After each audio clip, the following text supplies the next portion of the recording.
তাহলে আজকে আমরা যে অঙ্কটা করবো এটা হচ্ছে ত্রিকোণমিতির অঙ্ক। আর আজকে এই অঙ্কটাকে আমরা যে মেথডটা ইউজ করবো করার জন্য সেটা হচ্ছে ভ্যালু পুটিং। আর ভ্যালু পুটিং মেথডটা কি? ভ্যালু পুটিং মেথড হচ্ছে যে রাশিগুলো দেওয়া থাকবে সেই রাশির আমরা কিছু ভ্যালু ধরে নেবো।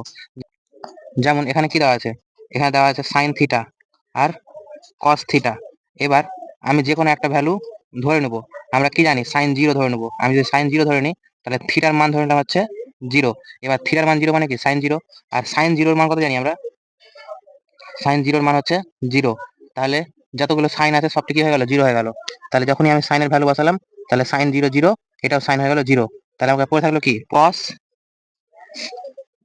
বাই রুটের মধ্যে ওয়ান, আর ওয়ান এর বের করলে ওয়ান থাকে। তার মানে কি? কস জিরো, কারণ জিরো ধরেছে থিটার মান। তাহলে কস জিরোর মান কত? কস জিরোর মান হচ্ছে কি? ওয়ান। তাহলে আমাদের ওয়ানটাই হয়ে গেল কি? অ্যান্সার। বুঝতে পেরেছি?